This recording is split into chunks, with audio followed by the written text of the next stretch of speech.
Welcome back, fellow armchair generals. This is Gamer 1745 here with my continuing playthrough of Hearts of Iron 3 with Black Ice 8.6. Okay, I just thought we'd start today with a quick look around Asia and Japan. Let's see, are they doing anything interesting out here? No, it would appear not. But nor are they being interesting things than being to them, meaning being invaded or anything. Got the Americans holding out here.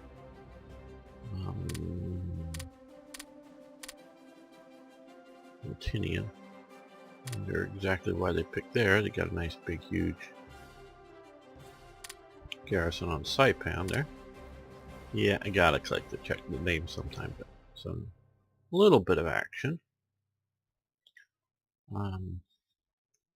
We're just still sort of looking at each other here.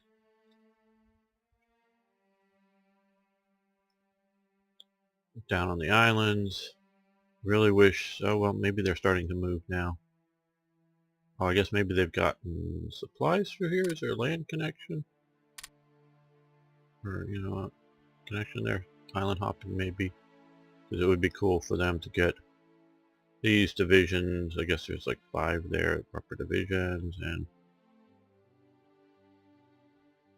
4 or 5, or I don't know exactly here. I'm looking at like 4 artillery pieces and headquarters, so yeah, probably 4. We can get these guys in being useful, you know, fully equipped and such. And they've shifted over a bunch of forces from what had been the Malaya campaign across these islands. So I think that's going to go well there. What I'm thinking of doing is sending over some transports, and I'm going to see about moving this division to help them out a little bit, particularly to see if we can take Batavia there. Do a naval landing somewhere and see if we can get that so that supplies could flow. And maybe poke in some other directions, but that's sort of the plans for the East. I looked at the coding for the Italian events, and there's several ways to code for things to fire. And particularly I'm talking about in dates. And there's this one mean time to happen stuff that I really don't fully understand yet. I'm not the best coder, as it were, doing all the coding stuff. But the basic thing is, one way you can do it is date is equal to, and it's theoretically, and in Hearts of Iron 4, it's less than or greater than a particular date. Here, it's equal to it, and any time after the date works. There's sort of another way to do it is go year 1941, month 6th. Okay. Now, you can do that, and maybe that's what they intended to do. Now, year or month 6 really is month 7th, because if I are, yeah, I don't know. I think that, or we may be seeing it. So I'm not sure whether that, I gotta think. Because 1 is January, so that would fire in July, I think, is after the month of, so in the month of July. 41 is what I'm thinking for the Italian. I looked up the Italian first expeditionary corps, so maybe they were intending it for July 1941 or later. Oh, and this very well could be that that's what they were intending to do, so that it fires in July in a year after 1941.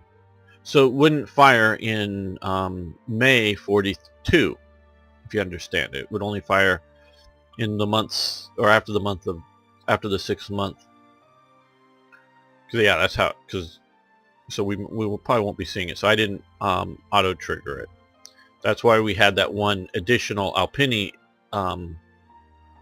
event giving us some Alpine units, which are coming down here.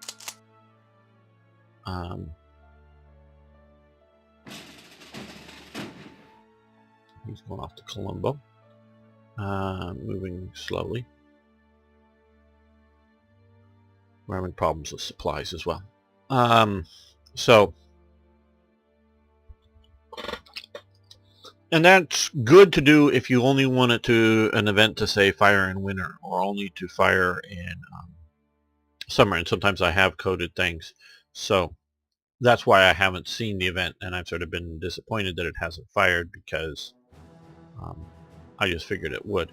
Now, what is coded for to happen via a decision that was bypassed because we already had Finland in the Axis was the code to get the Finland command organization. Now I've attached some of these guys to it additionally and switched around a couple of the officers that got pulled away, particularly Deedle here. So I'm now sending these guys over to pick up these units to add to this thing. So I fired that manually. So it was just coded to fire from a decision. The decision wasn't going to happen because it was already in the Axis. So that's that situation. And that killed my supplies. We're going to get more. So we're going to continue here. Okay. And I'm not going to fire it twice.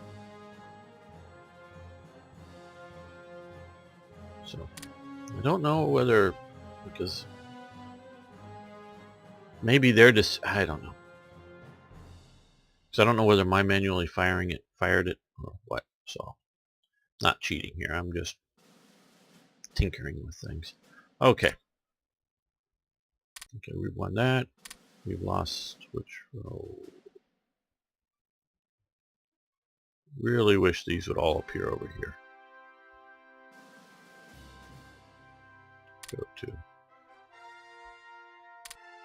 So we've lost this province. Is this a particularly useful province?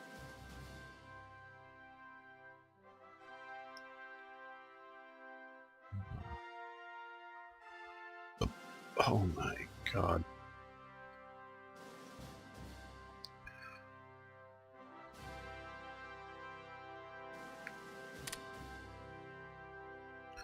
No. Just a nuisance, okay. Okay. We won this battle here. They counterattacked me. I stopped tank. We were about ready to shatter, so... Oh, that's maybe what happened. Okay, that's... Okay, that's over with. We've lost the agricultural giant effects, and I think we're going to look back at that. Well...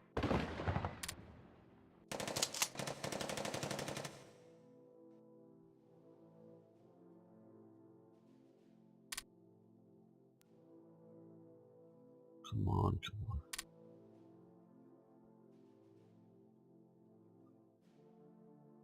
It's right down here. Okay, so we've got to retake that to continue with that. We want that. It has a strategic resource, the fertile soil. Okay, auxiliary fuel tanks for transports and special forces branch. Oh.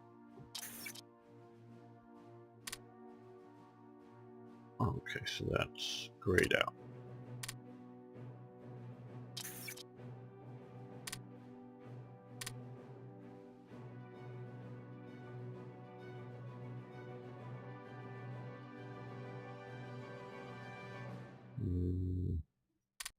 Sorry, I want to shift all these guys around a little bit here.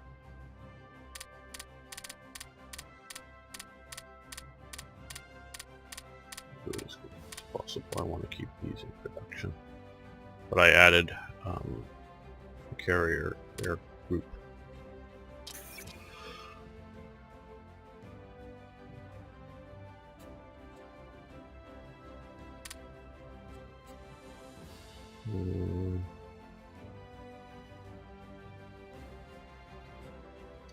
Yeah, let's do that.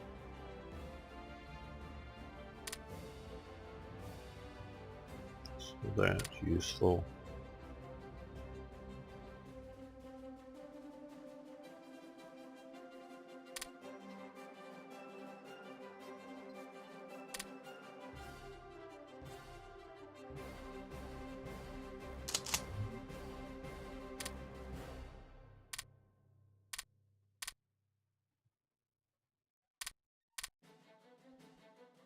Well, we're still winning. But it's... well...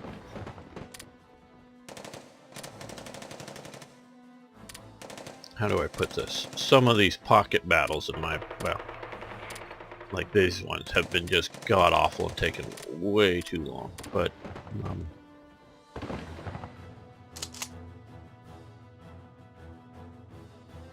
okay, you can support him. You're going to come up here to help these guys. Help them.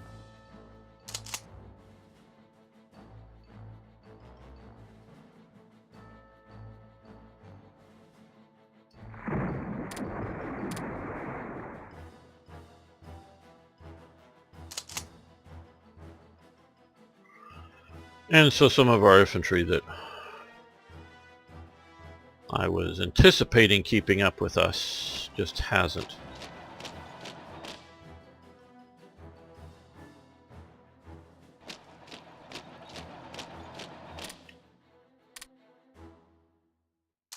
So we have all these armor units that are, I think, doing a good job out here, punching deep.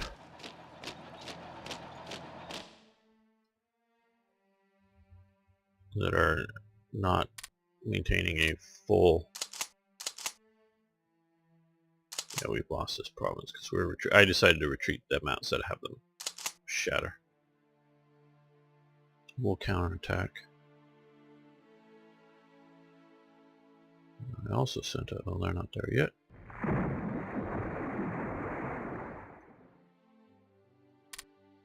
Transports, they're here now.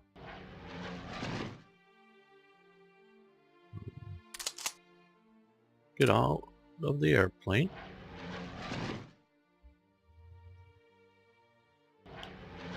And you guys fly supplies to here.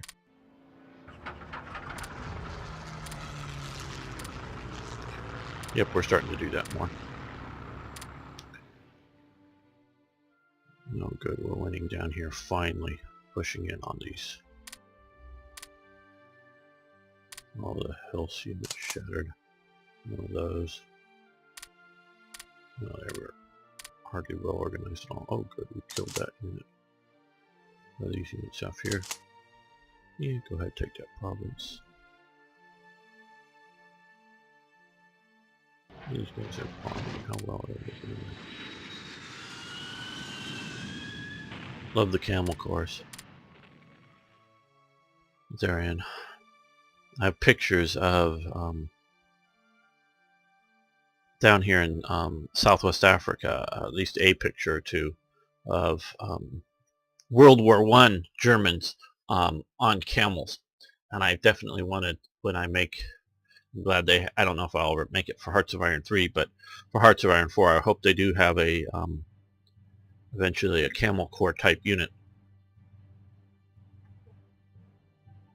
And I want to add that as an interesting colorful unit, and just to be basically cavalry that are, you know, do well in deserts, that kind of thing. Horses should do well. Yeah, the Arabs use horses quite a bit, I know, but horses need a lot of water, and so not that they can't deal with dry terrain, they can. quite a bit actually, but they've got to have a fair amount of water, which is a fair amount of logistical support. Okay, good. Well, you're there, so you're going to now attack. Oh, you're still defending. Now you attack. Oh. Attack there.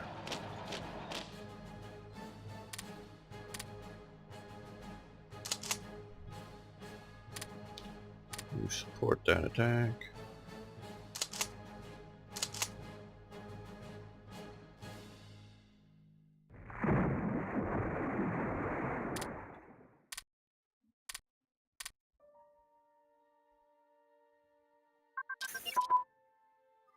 Okay.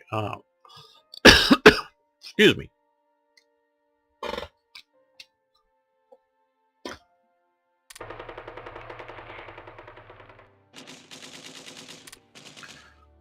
This has been on quite a while with my computer on, and I don't know if you can hear the CPU fan burning. I have it up here looking at it. It just, because I've been running so much stuff, I need to close it and clear it down, but I want all these events to happen, so I've been keeping it up for a time. Okay, armored HQs have advanced. That is great.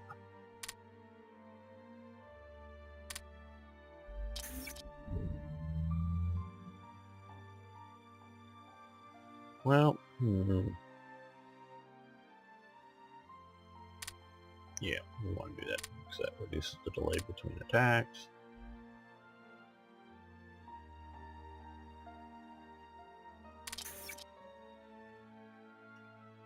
Yep, we need this because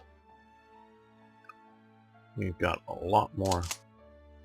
Okay, you need to just simply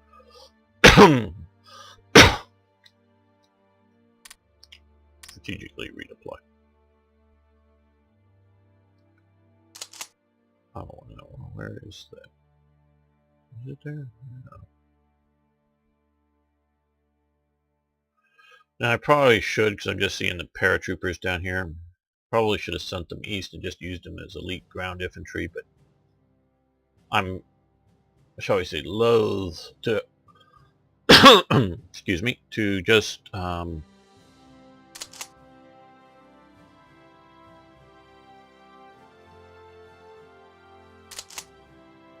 dump them in the front somewhere, or to drop them somewhere and have them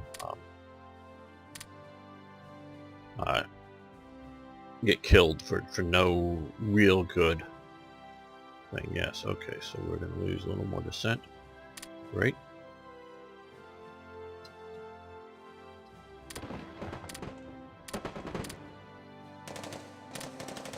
How is the surrender progress for the Soviet Union? Oh, we got the sabbatical.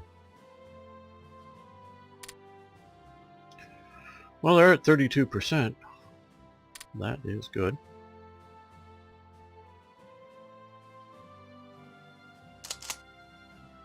Okay, you get a bit better now.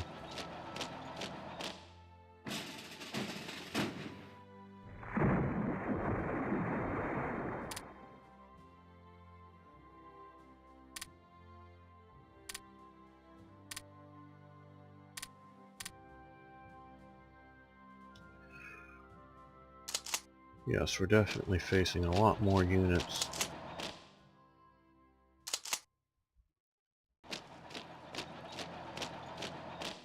Than we did in the earlier campaign, but I think it's just because of that element that it was the earlier campaign.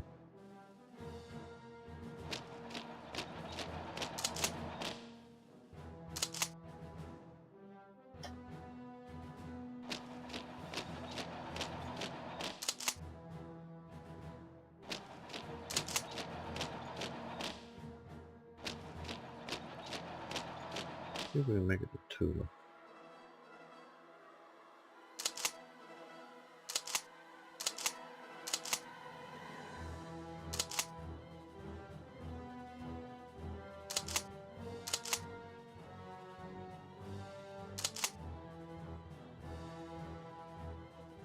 Okay, you should be good for a good rampage.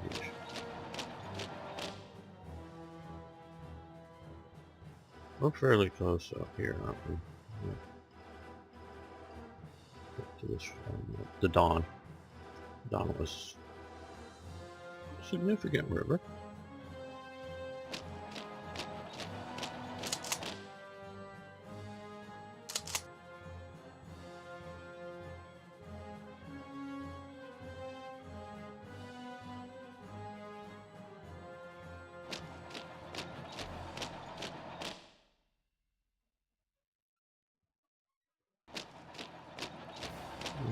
That may be a stupid move.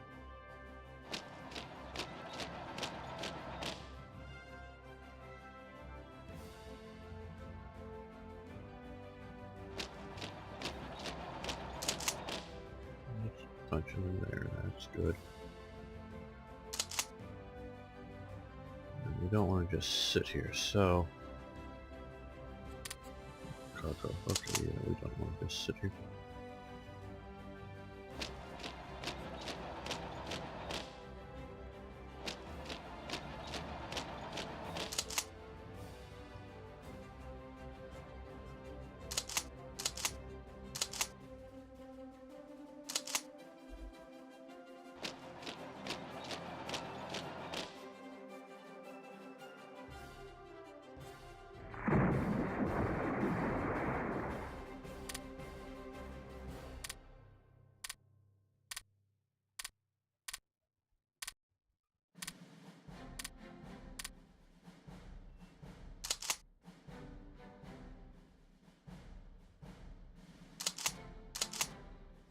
They're following up there, so let's see, we want to...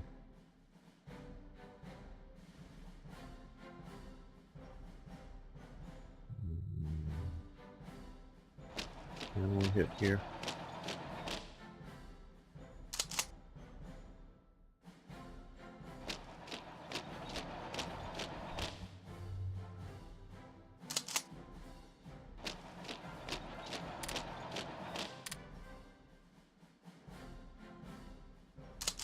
No, it's trying to catch up.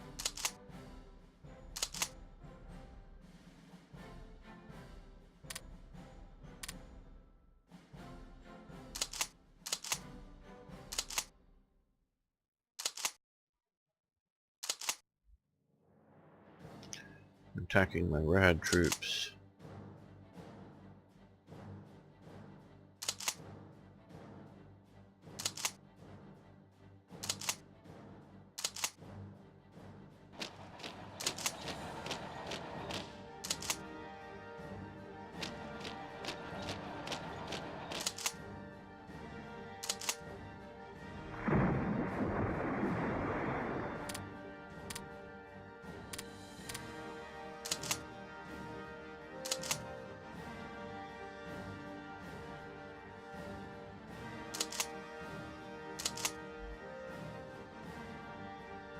Okay, well, let's see if we can do a lightning fast thrust down through here to Haku while these guys work on. Okay, hey, excuse me, that's fine. That's all they are.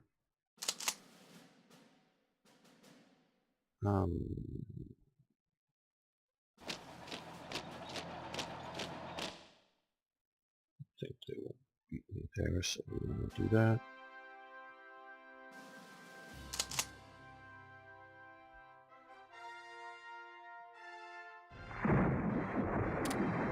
Still fighting some French partisans. Okay, well.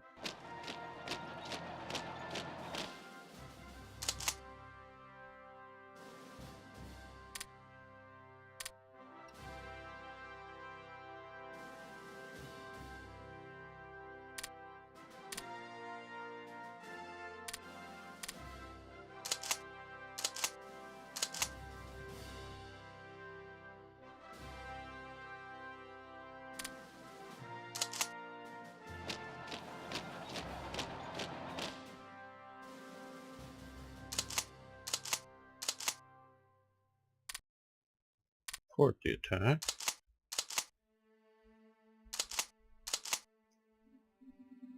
Support the attack.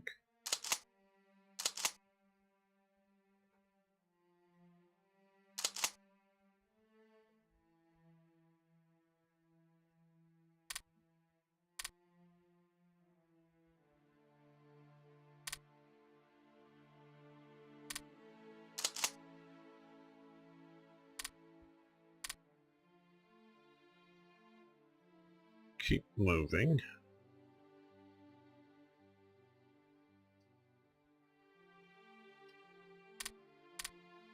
Okay, these are going to happen a few times, these units.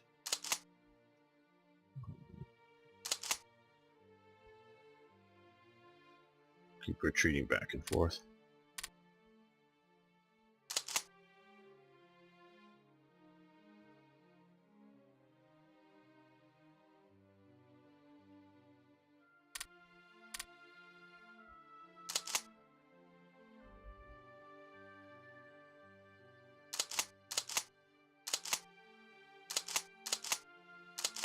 Okay, we're going to stop supporting that attack, but you're going to start supporting that attack.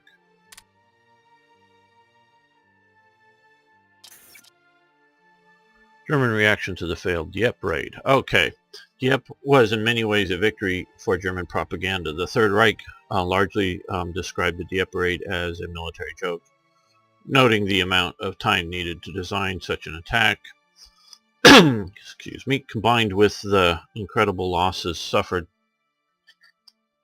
by the Allies, pointed only to incompetence. The propaganda value of the German material regarding the raid was enhanced by the fact that the British official information was slow in being published. This meant that the Allied media was forced to carry the announcement from German sources. These attempts were made to rally the morale of the German people despite the growing intensity of the Allied strategic bombing campaign on German cities and the large daily casualties on the Eastern Front. The capture of a copy of the Dieppe plan by the Germans allowed them to carry out a thorough analysis of the operation. Senior German officers were unimpressed. General Conrad Hasse considered it incomprehensible that a single division was expected to be able to overrun the German regiment that was supported by artillery. He added that the strength of naval and air forces were extremely insufficient to suppress the defenders during the landing. General Kutzens believed it was inconceivable that the Pourville landings were not reinforced with tanks. The Germans recognized the Allies were certain to learn some lessons from the operation, with von Rundstedt observing that just as we were going to evaluate these experiences for the future of the assaulting force, perhaps even more so. It has gained the experience dearly. We will not do it like this a second time. Okay, so we are forced to lose metal, supplies, and money. Okay. Gain some coastal defense.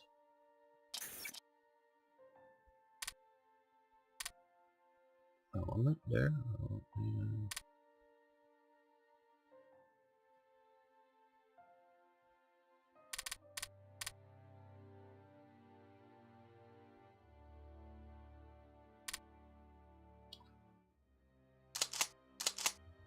they can reorganize themselves. He should be pretty good. Well, I thought he'd be better, but no.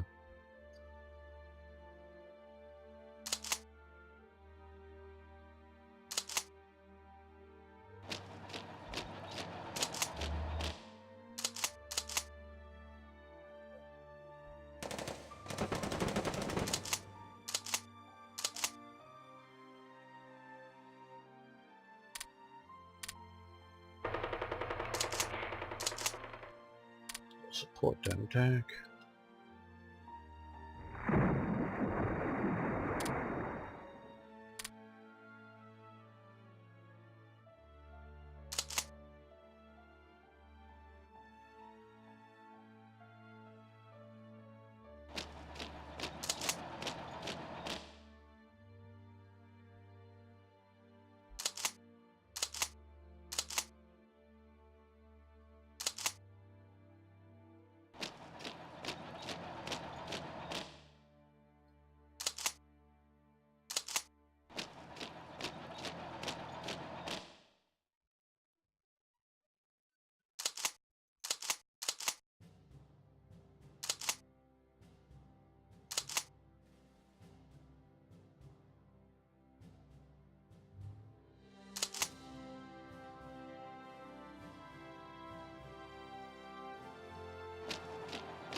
widen our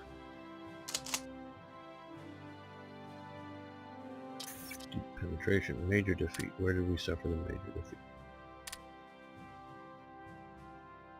Okay, oh, here. Okay.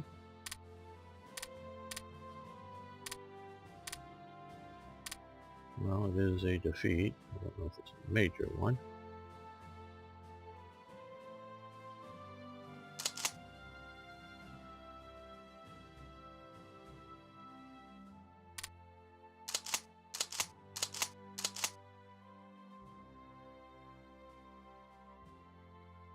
Now, I've also sent down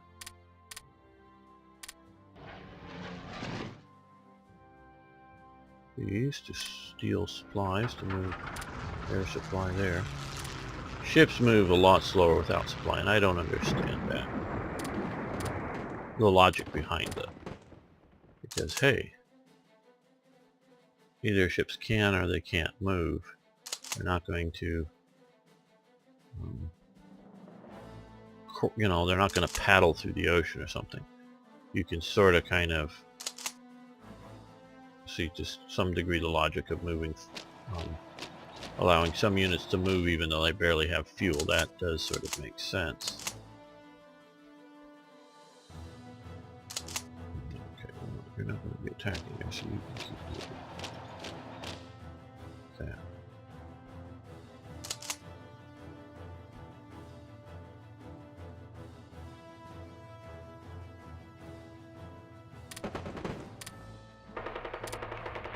Okay, there's one here.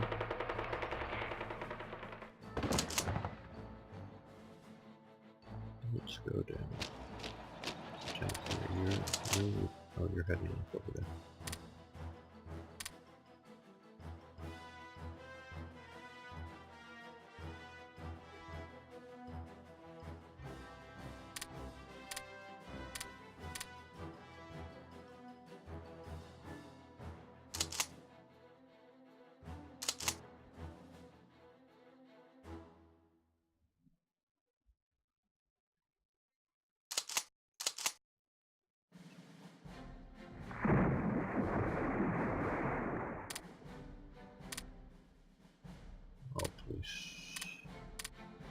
Vision shattered back here. Well, who cares? Oh, good. We've got this, so let's. You guys attack here. You attack here. You attack here.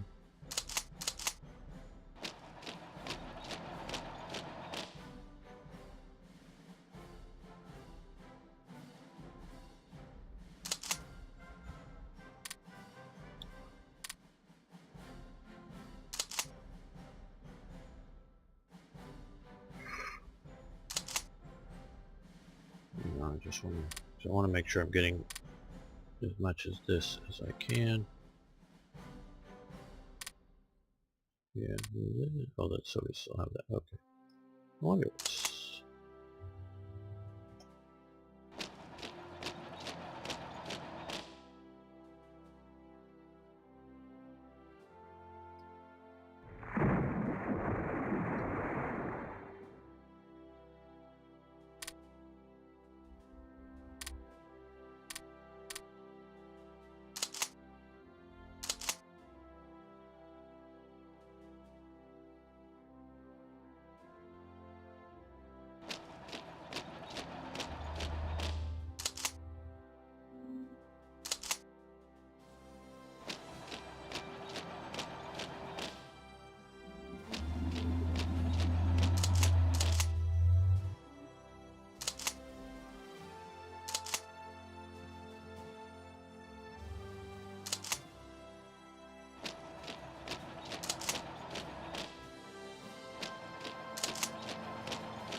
Okay, intelligence network. The matter of intelligence agencies has been discussed intensely during the week.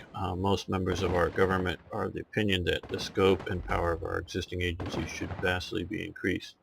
It has been proposed that we should put considerable focus on establishment of new networks in most of the major countries to ensure that they view us favorably as they ought to. Okay, let's see.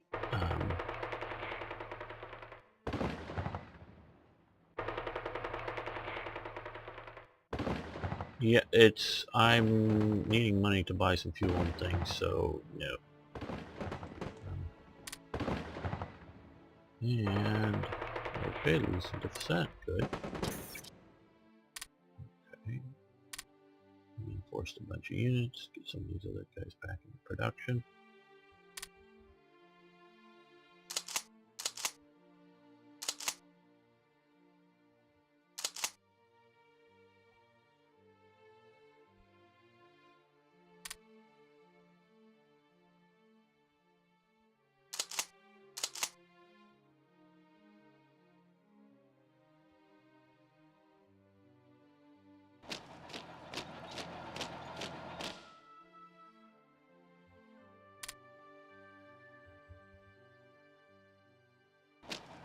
I think that will be useful.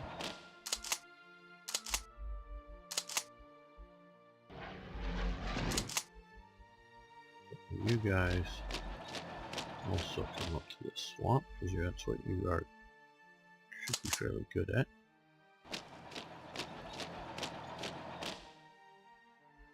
You guys stay out of the swamp.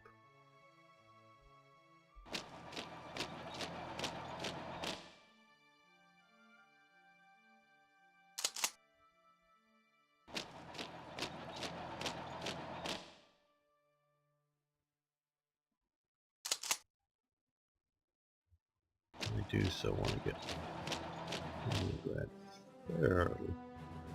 Well, I don't know that we're going to be able to stop all this mess from getting out. Look at that, 13 conscript units. 3 panzer or armor units, or regular medium armor, 5 light armor. Way bad for us getting out there. Okay, yeah, everybody here. Oh, no, you need to join in the attack. We need to keep everybody having fun and attacking.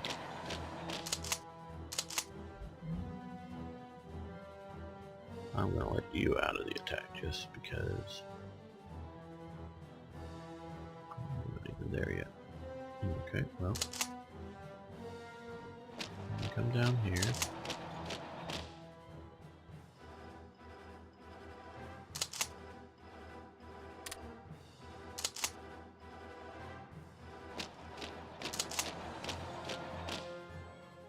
You can advance that way.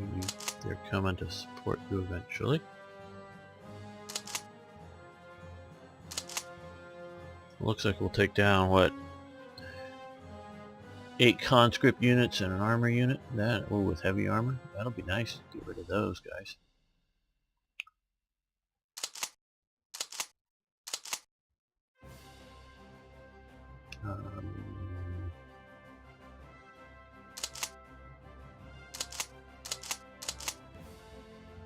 You support that attack.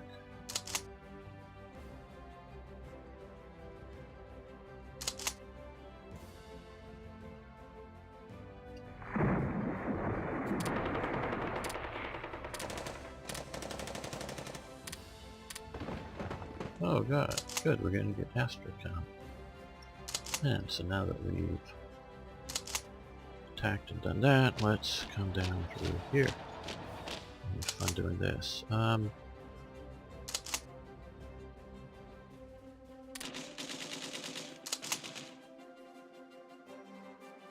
we're gonna let him take that province, and then if he still needs help, we will then help with the assault. And yes, these guys are now cut off.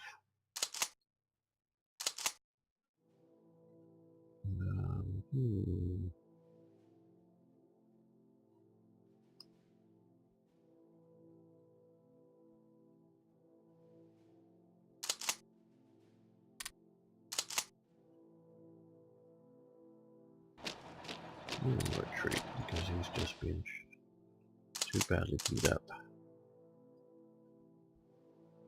Since he's going to retreat, we're going to come up with these guys that way.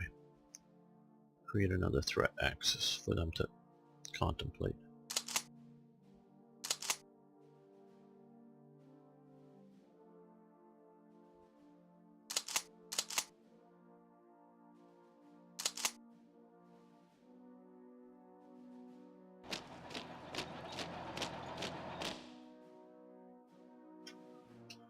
Use them what they're good for. Race through empty areas.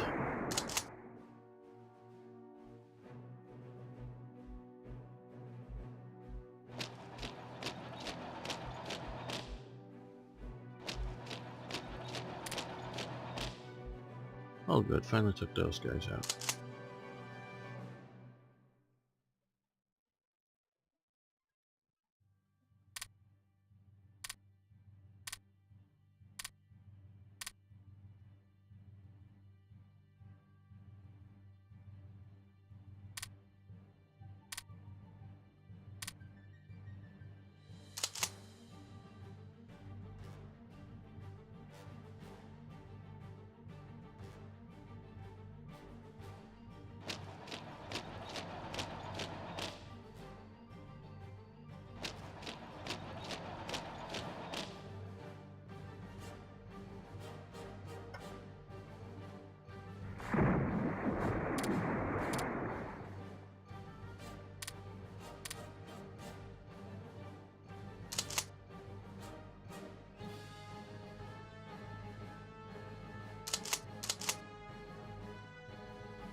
How are these guys getting supplies?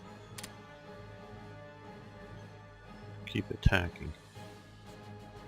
Way down here.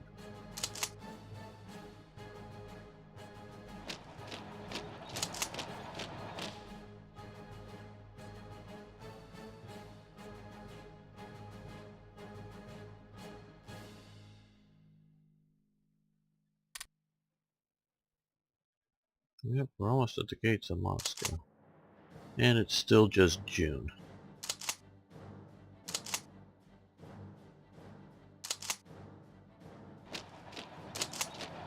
But we have to keep everybody moving forward. Hitting hard, pushing on the enemy.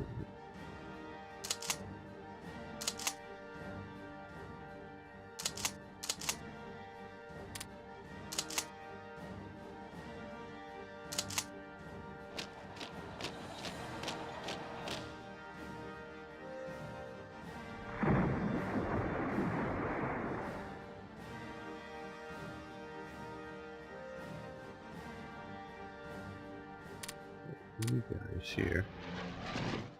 Let's ground attack here if you're ready. Okay, good. Your counterattack failed. Good. Now this is...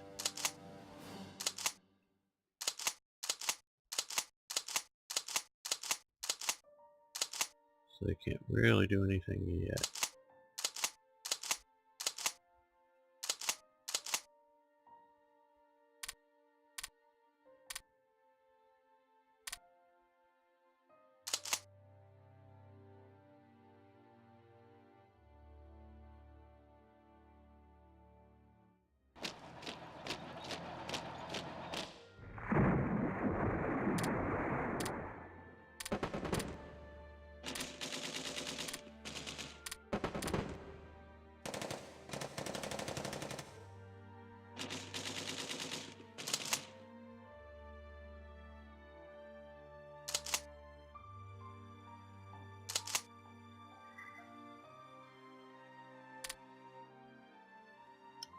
It is fortified, but I don't think it's well occupied, so let's try that. Yeah. Hoping to overrun a bunch of this stuff here. Oh, we've lost... Oh, these guys, yeah. They're still retreating out. Moving so slow because of no supplies, but okay. Hopefully you'll get out in time. We do want the brain. As I talked about before, the I don't think they would have been called Brandenburg units. I know it's a speculative unit, so there isn't necessarily one right answer, and I'm right and they're wrong. It's just, that's not how the SS were thinking. SS, Brandenburgers and the SS. Not that they didn't get along or anything spectacular like that, but they were... Okay, let's see. Do we have it? Drop you out here. I guess the fins. Well, under the Finnish boy that we sent it. Okay.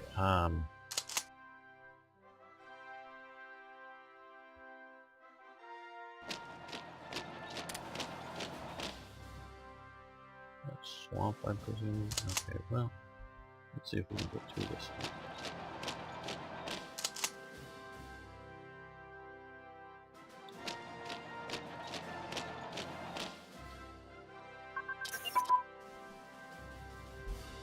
Okay, now we're back to this. Good. Increase supplies, increase manpower. That was a painful loss there for a brief while, I know, but still painful. Okay. Reorganize the Reich for Schungsgrant. Okay, they're created in Germany, 1937, under the Education Ministry for the purpose of centralizing planning all basic and applied research, with the exception of aeronautical research. Excuse me. Okay. It was reorganized in 1942 and placed under the Ministry of Armaments. The RFR was set up to centralize planning of all basic and applied research in Germany, with the exception of aeronautical research. Okay, they sort of already said that. Which was under the supervision of Reichsmarshal Hermann Göring. On 9 June 1942, Hitler issued a decree that reorganization of the RFR was a separate legal entity under the Reich Ministry for Armaments and Munitions. The RFM also initiated a recall of approximately 5,000 scientists and engineers from active military duty on the front so they could devote their talents to research and development. By the end of the war, the number recalled reached 15,000. Okay. Quite honestly, I don't know a whole lot about this. It is clearly under Speer's influence of the Reich Ministry for Armament and Ammunition. How do I put this? Centralized planning for research.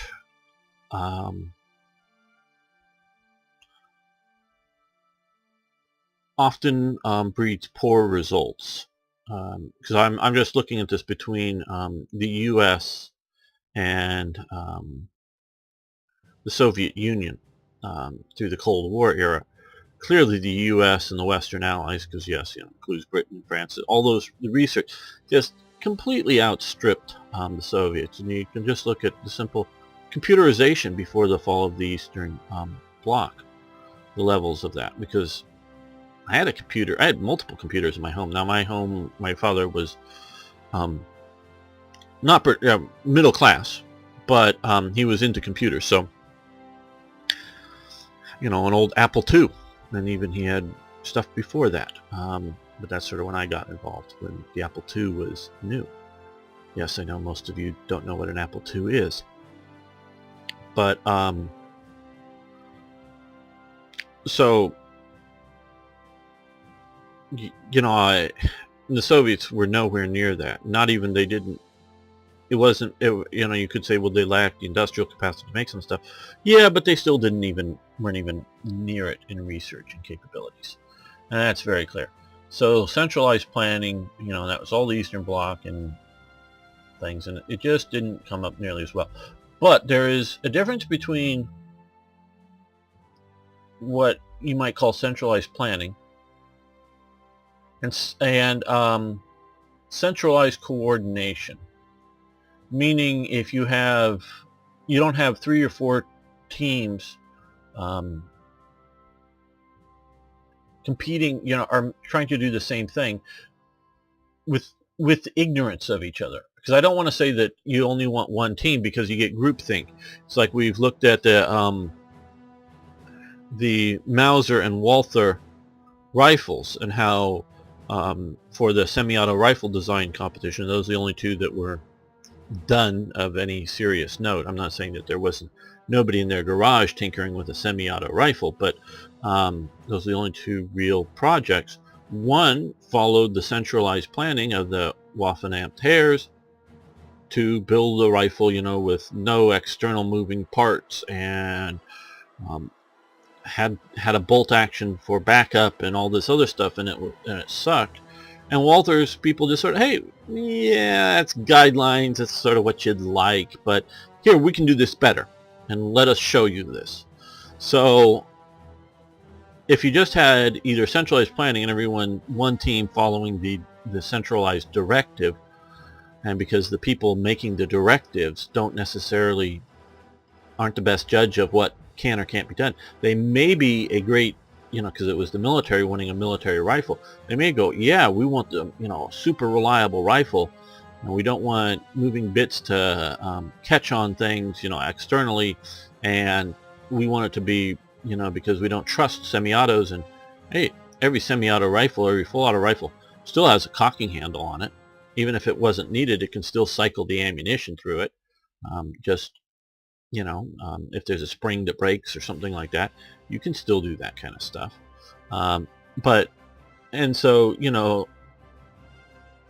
Soldiers, whether they're, we see the,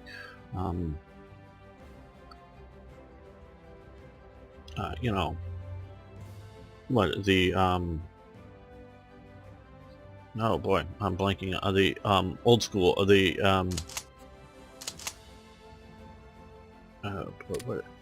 trait, old guard. You can easily have, the old guard, and like in the U.S., the early Krag rifles, the old guard of the U.S. Army didn't want them to be able, the soldiers, well, we don't want them to be able to cycle those bolts and reload, because they're just going to shoot ammunition way too fast. We don't want our soldiers to waste ammunition, because that's what they sort of were saying. But they also sort of said, and also knew, we don't think we can supply them with that much ammunition. That was part of it. But it was, we don't want them to waste ammunition, shooting at shadows, shooting at not taking careful aim. So that they actually had, even though it did have a bolt action system, they had a cutoff plate in it so that the magazine wouldn't reload. So when you fired it, you open the bolt, the round would pop out, and then you would manually pull, either out of a cartridge box or out of like the Pancho Villa bandoliers, pull a single bullet out and stick it in the chamber and close the chamber. They wanted that to do, and only in emergency cases, like the 1,000 Apache Indians all running down on top of 5 guys or whatever it might be, probably more Hucks out in the Philippines, but whatever they were thinking, only then could you then move the lever that opens the magazine in it and be able to cycle ammunition. That's just stupidity, and any modern day officer would look at it and go, yeah, that's stupid. Understand that they might not have been able to build, in 1890 something, be able to build a good semi-automatic M16, but keeping soldiers from being able to rapidly rechamber rounds, that's just stupid. So whether the requirement for the bolt action element on a semi-auto rifle is either old guard thinking, or just simply, hey, we know things don't always work well in the mud and the sand and whatever else, so we want to make sure that the soldiers have a good, reliable alternative method of cycling the rounds. Okay, that's good thinking, but that part's good thinking from the soldier, officer, design perspective, but then trying to implement it in a functional semi-auto rifle element just really sucks, from an engineering things. So you want a competition, you want to keep the competition sort of knowing what the other elements are doing, because you're not working for Walther against Mauser, you're working for Germany against the Soviets, and you just happen to be two different design teams, and sort of keep up to date on what the other guys are doing, so that if one guy, if one team has a brilliant idea, the other team, oh yeah, okay, yeah, we can add that little doohickey to ours too, and so, coordination I think is good, and I presume that we're going to come down here and have lose some supplies, which we can not really afford, but okay, and gain. I like to research 10% until basically the end of this game, or something removes it. 10% research efficiency bonus. So if it comes under the term, if it's effectively, again, I don't know a lot about this thing, and so I'm not commenting about this organization and how this was done. I don't know, but I'm just commenting on the idea between centralized planning versus centralized coordination, and also you can look at planning. What does planning mean? Generally, centralized planned economies and planned everything else are overly done, so I take that to be overly done, as opposed to just sort of, oh, what are we going to do in the future? Let's think about this before we just do it. And yes, they do have their constituency of the military is what they're doing it for, not for commercial or other needs. Okay, well, let's see if we can take this city up. No, let's not. Let's see if we, because these guys are retreating. Let's see if we can take this and that.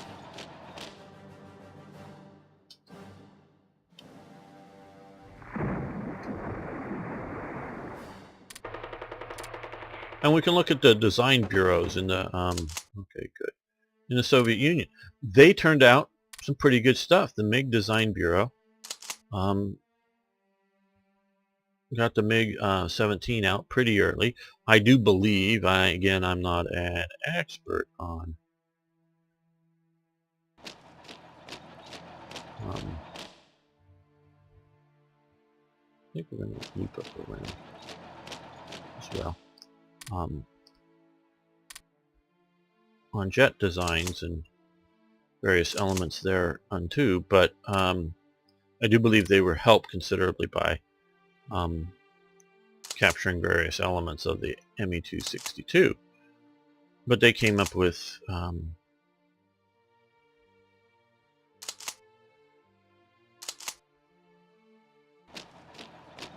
some good stuff there. So when the US also had access to that same, okay, it looks like they're going to do that. So you move up here, you're moving there. And the F-86 is also very good too, but so it's not that it doesn't work or can't work, and definitely the military is, at least in my opinion,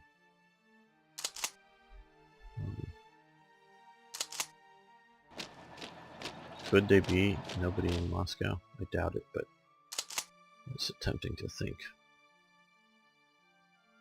We're probably just not seeing it. Oh yeah, pull out a little bit more. There we go. I wish it would give us the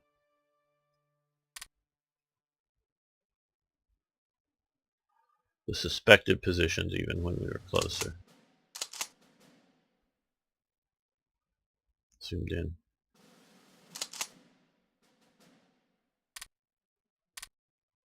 Oh, did we stop there? Taking that.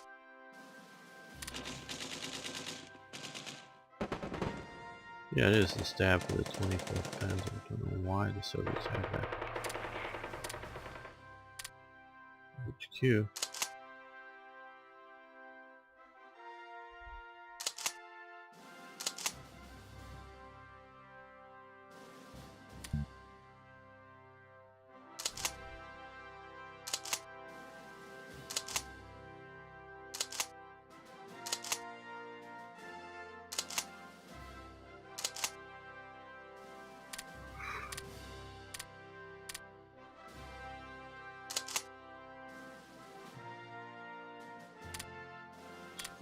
attack.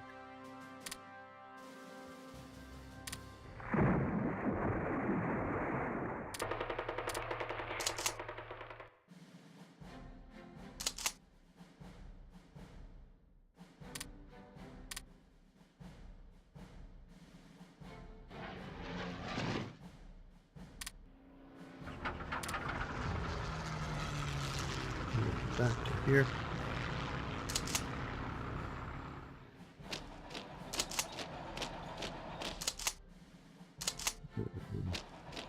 Exhausted, you're not so exhausted, so.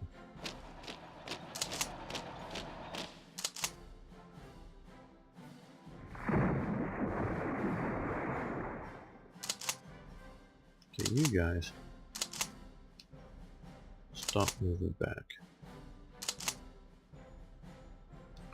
Start moving this way. And your HQ is well out there. I thought some of your HQs were back here. Now some of you are attached to the Army HQ. Okay.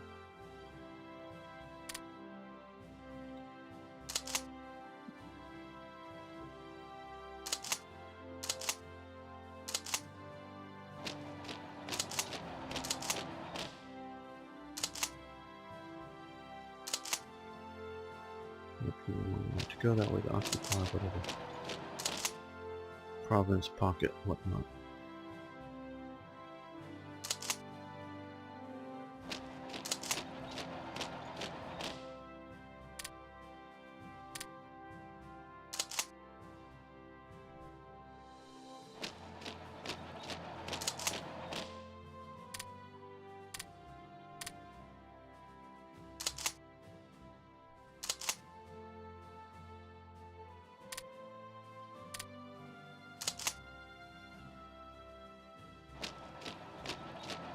Now,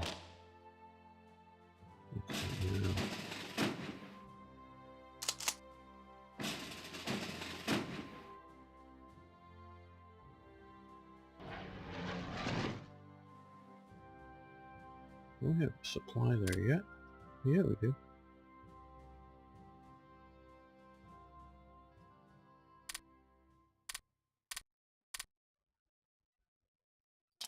Okay, well.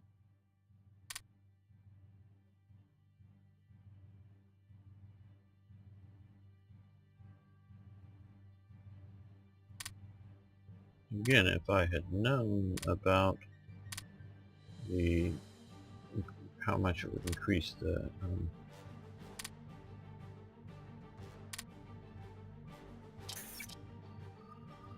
consumer goods, I wouldn't have picked that. Do the fuel rationing, because I didn't need the fuel that bad. Yeah, we sort of did, but just what I left with it. Okay, let's see here.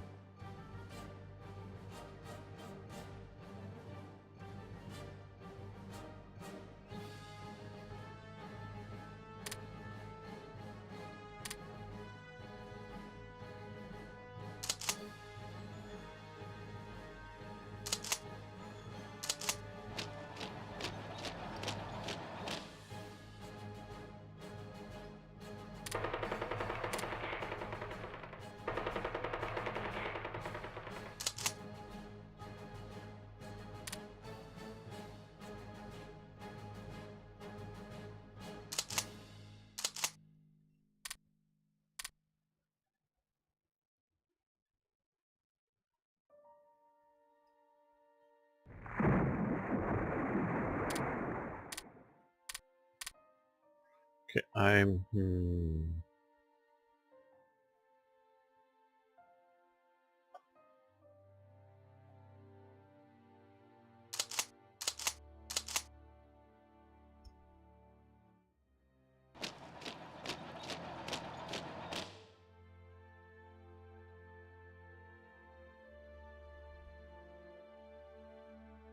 oh, we're gonna do that.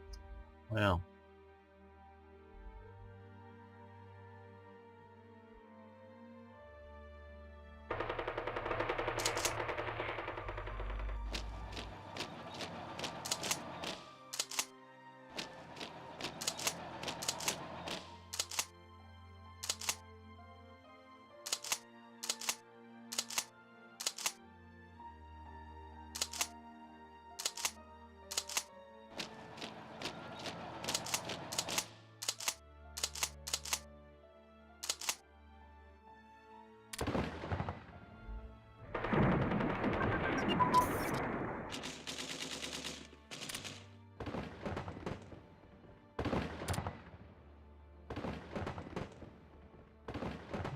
Okay, lost that province.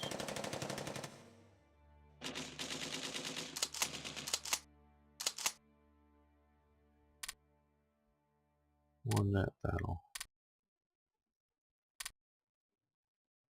Supply transportation events. Yes, yes, yes. So supply costs, transportation cost has gone down. That's the, for those of you who are unfamiliar with, that's the cost of moving it. There's a tax you pay every time it moves through a province. So theoretically you can send supplies out from Berlin to wherever and they'll never get there because they'll be taxed to death. Just theoretically, it's the supply costs to move the supplies. It makes sense in a way, but not if you really had railroads properly done. Because I fully agree with a supply tax for trucks or wagons or other similar elements.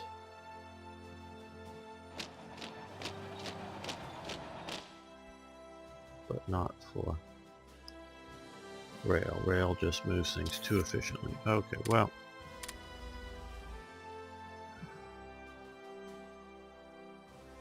I don't have money for some of those. Once they hit.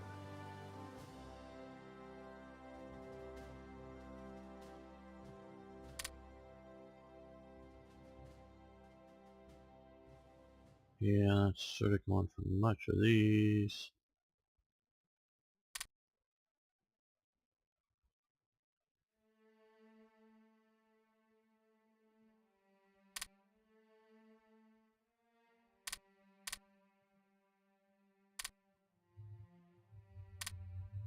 Oh, don't want.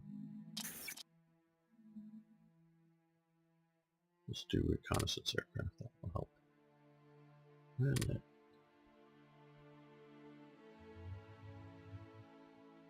what are we doing overall for revolt risk? Okay, we've gotten some improvement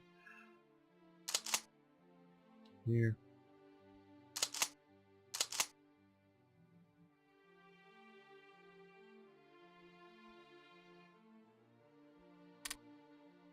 Still support the attack. And we're going to send you to here to occupy that.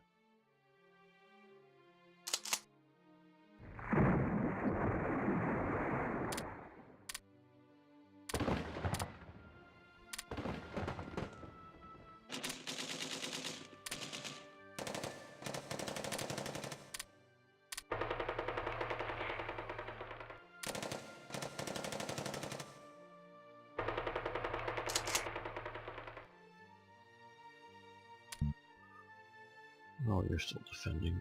Stop defending, stop defending, stop defending. There we go.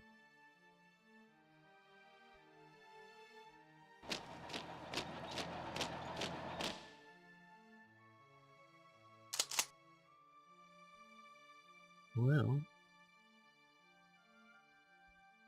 let's cut back there to defeat them before they cut us off. Now it looks like this is finally dead.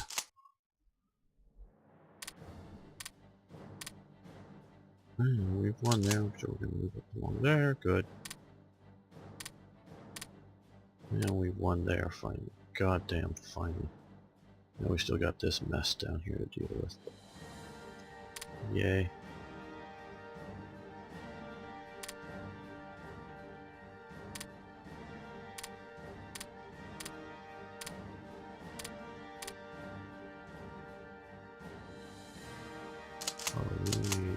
Backup.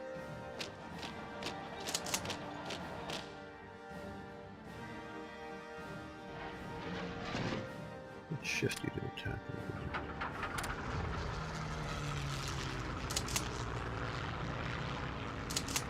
here. They've won, so they're going to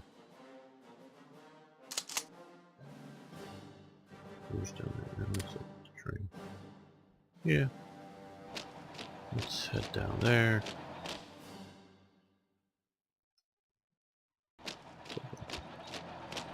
Keep cutting units off and messing them up. Have you ever noticed that in at least all of the Paradox games that I've ever played, um, they've never had any ports on the Caspian Sea? And I think it's because all the rest of the sea units, all the rest of the seaports and everything, are all connected. I can't think of a single one that's isolated. And I can understand the Aral Sea here, which is, if you didn't know, all of you people who are maybe I should call you watermelons. That's green on the outside, red on the inside, or whatever that look towards socialist things. The communists have destroyed the Aral Sea, and it's just about gone. And it isn't because of global warming. It has nothing to do with global warming. It's just evaporated. Why did it evaporate? Oh, because it got hotter. No, because the Soviets redirected the water supply that was filling it into to do farmlands out here somewhere. And you can see there's still a little puddle down somewhere in here. You can see pictures of ships in the desert sands that have dried up around it. Obviously, it was sort of small ships and whatnot, but that's just gone today.